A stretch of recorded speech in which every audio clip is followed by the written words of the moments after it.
وزي ما اتفقنا مع عبد الحميد مفيش مستحيل واي حاجة ليها تعديل. طبعا انا كل مرة اعيد في الصالونات والحاجات ديت لما باجي عايز اقول للناس اوضح لهم نقط اخرى. يعني ده جلد طبيعي بتاع عربية 39 بي ام، وطبعا لازم نطهر كويس جدا وبالمادة بتاعتي. على فكرة ده مش مرشوش، ده اصله اسود تمام، بس احنا واحنا بنطهر بيطلع في ايدينا بويا. وده واخد لون تاني، ركزوا في الجملة دي، يعني ده واخد لونين، هو كان بيج متلون نبيتي وبعد كده احنا هنعمله اسود بالمادة بتاعتي تمام، اللي جايالي دي اللي بحطها على البويا. طبعا خليني اقول لكم ان النهاردة وانت بترش الجناب الاول.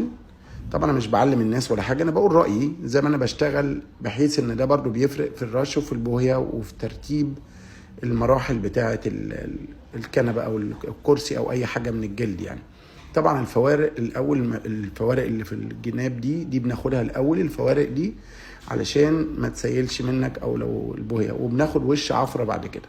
حبيت اوريكم في الاول احنا ازاي ما نكبسش بالبوهية مرة واحدة، عشان لما نكبس مرة واحدة لازم تقشر تمام. وهنا نفس الكلام برضو تعفير اهو. خليني اقول لكم بقى ان هي اصلا المادة ديت جميلة جدا بصراحة. وطبعا موضوع ان انا اقعد اوريكم التيست بتاعها فده مهم جدا علشان طبعا الناس تاخد بالها من ده. طبعا هنا واحنا بنرش بالمسدس كده بناخدها وش عفرة الاول، فالعفرة دي بتعمل رذاذ كده، ده بيتصنفر بالفوطة، فوطة خشنة كده تفضل تمسح بيها الجلد بعد ما ترش وتخلص يعني تمام. طبعا اذا كان انا بقول رأيي او حاجة او انا بضيف معلومة عشان كل اخواتي وكل الناس المحترمة الصناعية برضو اللي عايز ياخد فكرة ياخدها، طبعا قد يكون هم كلهم افضل مني، ولكن انا بقول رأيي وكلنا بنكمل بعض. يعني ما بعضكم فوق بعض درجات في كل شيء، فكلنا بنكمل بعض. ممكن يبقى واحد بقاله 100 سنة في الشغلانة بس في معلومة صغيرة كانت ناقصاه فكملت، ممكن اكون انا بقالي 100 سنة في شغلانة بس برضو واحد قال معلومة محترمة فكملت. دي المادة يا جماعة واحنا بنحطها على البوية تمام، وبندرب اللون، وبعد ده بتبقى الجالون الاصلي، وبعد كده باخد منه واخف في جالون تاني هاخد منه يعني تمام. دي البوهية واحنا بنحط عليها 100 جرام من المادة التانية دي وبنشتغل. حطينا في جالون تاني خفينا فيه وبنحط في المسدس وبنبتدي نشتغل زي ما انتم شايفين. طبعا انا بس بعمل تيست كده، لكن هنا ولا ما بروش في الارض يعني.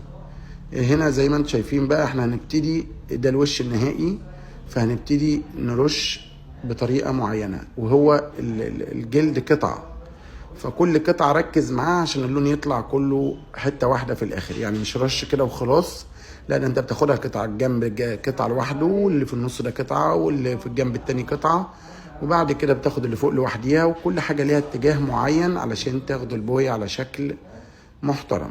طبعا اذا كنت يا جماعة احد الناس قالوا لي انت بتطول في الفيديو او في الشرح، انا كل فيديوهاتي تعليمية وشرح، مش بعمل ده عشان الزباين تجيلي وعشان ما يبقاش فيه قلنا والكلام ده. لو انا عايز اعمل ده هرش في الاول هوريكم اللون مختلف، وبعد كده هرش في الاخر واوريكم ان انا تمام. انا بصنفر هنا بالفوطة اللي بقول لكم عليها اللي هي الخشنة شوية عشان اي رذاذ يتشال. ده طبيعي الرذاذ ده يحصل لان احنا مش بنرش هنا في الكابينه، وحتى لو في الكابينه هيطلع رذاذ من المسدس، وده بترجع للمسدس الغالي او الرخيص لان المسدسات برضو في منها انواع.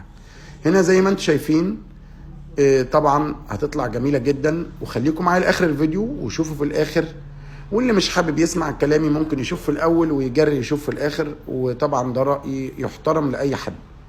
انا احترم كل وجهات النظر بتاعت الناس، وكل الناس زي الفل، وربنا يعلمنا كلنا من بعض ان شاء الله. هنا بقى هيوريكم التيست طبعا بالمفك زي ما احنا عارفين، وعلى فكره ده حقيقه يا جماعه، وابتديت اضغط لكم بالمفك قوي هنا عشان تركزوا. مفك على فكره جديد لانج والله، يعني سنه حامي حتى هيخربش في الجلد نفسه. بصوا كده، بصوا يا جماعه، ركز هنا على الجلد وهو بيتخربش، مش برأيي انا، انت اللي تشوف، وبسن المفك. طبعا مش هقول بضوافري بقى والكلام، لا بسن المفك، وبضغط جامد والله. ده صوت المفك ما فيه اي مشكله، وزي ما انتم شايفين والعلامات باينه قدامكم. ده مش عشان حاجه، ده عشان التيست وعشان اوريكم ان احنا بنطلع الحاجه بالجمال ده. وخلي بالكم ان دي واخده 3 الوان، يعني هي كانت لونها نبيتي، كان لونها بيج وترشت نبيتي وبعد كده ترشت اسود. بقى لما احنا رشينا الماده بتاعتنا ثبتت النبيتي كمان معاها، وبتثبت اللون الاسود حتى لو تحت منه لون برده ما بيتشالش، يعني المفروض انها تحتها لون يتشال. وما شاء الله بالجمال ده. طبعا استنونا في فيديو جديد وفكره جديده وحل مشكله جديده. وطبعا زي ما انتم شايفين الجلد طري وجميل. انا طبعا عمال اوريكم حاله الجلد بتبقى عامله ازاي بعد الرش، لا بيعضعض ولا بيعمل تضليعات. استنونا في فيديو جديد وفكره جديده.